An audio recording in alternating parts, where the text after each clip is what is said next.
What's up, everyone? What do we have here? A prelude, of course. You don't see too many of these. Number one, in this clean condition. Number two, modified to this extent. So, I'm gonna go inside and pop the hood, which I don't think it's popped. Put my... Try not to trip and fall and hurt myself. Hood was popped, so I don't have to go inside. So, there you go. So age 22 with, there's that air compressor. Give me 1 second, I'll be right back. So I'm back.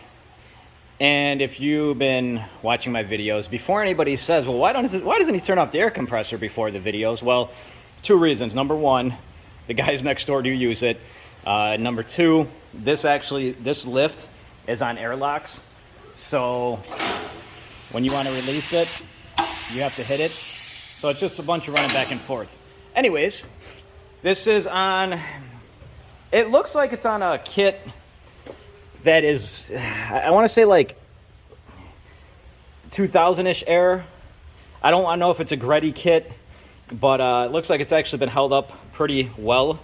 Of course, there's some stuff on it that I'd like to see upgraded later on. Easiest thing right off the bat would be the intercooler piping.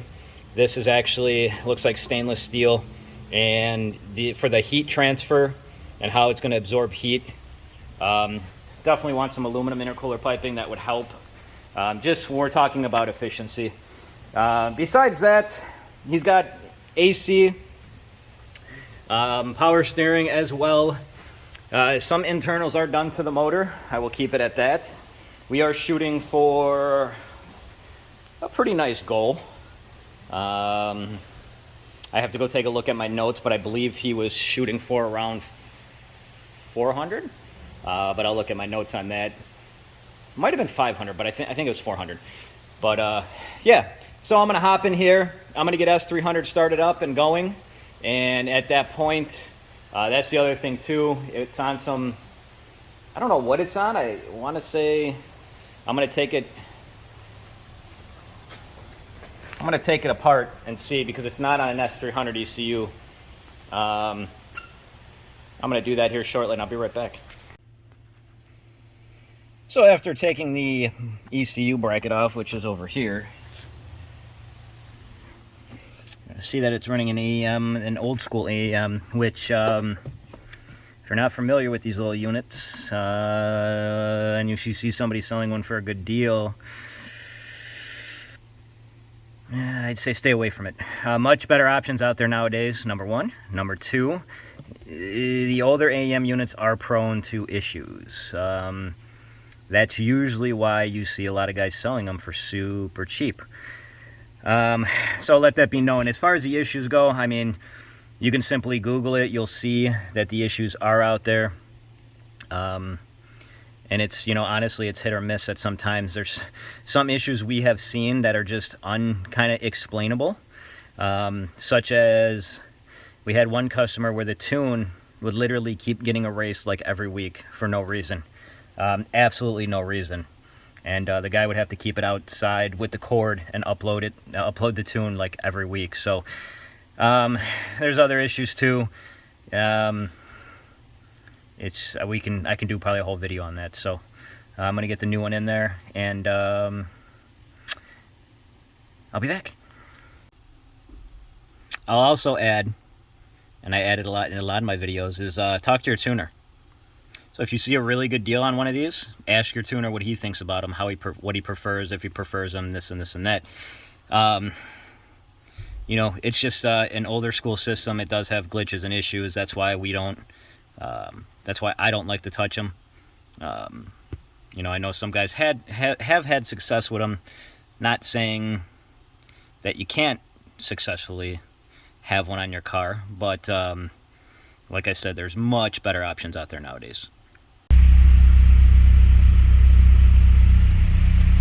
So we have the new ECU in and calibrated. This ECU is meant to be only used for off-road use, I will say that. On top of that, something weird happened. I had it running prior to doing this video, and I was throwing out of nowhere, a cylinder position code came up. I erased it in the computer, and it is not coming back up. So hopefully it stays away. Not sure. With the other computer too, I am not sure if that was feeding check engine lights beforehand. Not sure. So I'm going to get this one pretty much going here, I think. I'm going to look over everything, make sure everything else looks good. I'm looking in the computer right now, and everything looks like it's reading like it should be. Car's running good, so I think it's ready for the dyno. But I'm going to go over everything, do a once-over really quick, make sure we're good to go. And if we are, I will be back, and this thing will be on the dyno. And if not, I will be back with another video. So we got the car up in the air. And if it's your first time here, well, welcome. If you've been here before, well, then you already know what I'm going to say. Car's up in the air. We're doing a quick dyno inspection, going over a couple things, making sure everything looks tight. We see a very, very small little oil leak that is coming from, I don't know, somewhere on the back of the block. Very crammed space back here due to the, this is, should be the SH with the, I don't know what the steering thing on this thing is called or whatever it is, but it's this big box they put back here, and it's just, it's horrible. It's, yeah. So, anyways, looking at the dump tube, it's very, very tiny. I don't know if pictures will justify that. I can probably get, use my finger for reference, and I'll let you guys make the dirty jokes. I like to see that off the return line a little bit, because that pipe does get hot. It's probably been like that though for some time, I would imagine, so it's probably gonna, you know, nothing new. I don't see an issue with it. I'm gonna unhook the O2 sensor and put my dyno one in there. If you're not familiar, the dyno has its own wideband that is extremely accurate, extremely expensive. So yeah, we got that going on, and just looking over the back just to make sure nothing is out of the norm, and go from there. So far so good. Came in here really quick because it's loud out there. Figured I could get some talking points in. Right now we're having a little bit of a breakup. It seems like, so when you have a breakup on the dyno, or anytime in general, it seems like more so that it's because of boost. So if I creep into boost and I keep the PSI low, we don't want to have a breakup, but it seems like as soon as I open the throttle more and we give it more boost, it seems like that's when the breakup's happening. So, could be a bunch of things. First thing I'm going to do is try to pull the spark plug gap a little bit tighter, reinstall, and see where we're at. So I will be back after I do that. So tightening the spark plug gap helped. Now I will say this, as I was just sitting here and the car was idling, this was after a pull, check engine light came on and we got the cylinder position code again, which normally that means the distributor is going out and you're just gonna have to replace it because you can't replace the sensors inside. Something that I'm gonna note to him. Now, ultimately I look back on his notes, his goal was around 500 horsepower. Now, before even getting into the car and on the dyno, I looked at the whole overall setup and I basically was trying to pick it apart, see if I can catch anything. I did notice he was running a stock fuel regulator, which basically means we're limited on the pressure, the fuel pressure that we can raise. We can't raise it at all. So I told him realistically, power-wise, where I think we would be at. Now, the other thing too was the wastegate spring. I believe on his notes, he said he was unsure about that. Now, what I'm trying to actually pull up here is on the actual logs, we're seeing 18 pounds of boost, and we are seeing 100% duty cycle on the injector. So, if you watch my videos before, then you know what I'm going to say. If you haven't watched these before, well, I myself do not like the injector duty cycle to get past about 85-ish%, give or take. 90% is getting up there, 85, so we're at 100. So now what basically can happen here is the injector is going to work itself too much, and it's not going to be able to do its job. It's not going to be able to fully close. It's not going to be able to fully open. Who knows?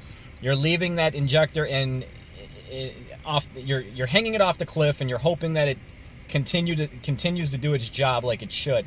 If it doesn't, well, you are going to basically run lean up top, could be instantly. Air fuel gauge won't catch it, and that's basically the recipe to wipe your motor out. So I'm going to highly recommend he does an adjustable fuel pressure regulator, up the fuel pressure on it. For the time being, I'm going to tell him pretty much, keep the full out, wide open throttle to redline RPMs, keep that down. Besides that, we are making over 400, but, like I said too, we weren't going to reach the 500 horsepower goal just because I can do the math and the equation in my head on what the injectors are gonna make. The other thing too that I will mention is, without knowing the wastegate spring beforehand, you're also playing like a little bit of a gamble. He's got the older tile wastegate, which we don't stock anymore. Tile products are very hard to get, so also not knowing the wastegate spring was a big thing. Now, let's say the wastegate spring was a 7-pound wastegate spring. He is running no boost controller, so ultimately we would have installed a boost controller and we would have been able to crank it up right to the desired PSI. Now, realistically, we're at 18 PSI and we're seeing 100% duty cycle on the injectors. I would probably lower it to about 12 PSI just on the setup to be safe. But right now we're going to dial in everything that I can possibly dial in, finish up the tune, and then be done with it. I will let him know about the fuel regulator to see if he wants to do it while it's in here or bring it on back. I'll keep you guys updated and I'll be back.